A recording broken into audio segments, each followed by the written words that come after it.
Новочка в майстерню 7,5 штук. Раніше я був противником таких сум за 125-ту болгарку, але ситуація заставляє робити інше. Куча сертифікатів, 3 роки гарантії.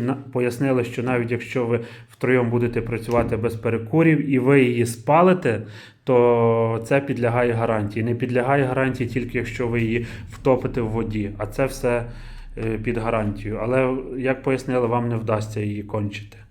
Все оригінальне, замовляв в офіційного дилера, вже перевірили на оригінальність, бо перед цим глянули мільйон відосів. Завтра будемо запускати в роботу 1400 Вт. Слідкуємо.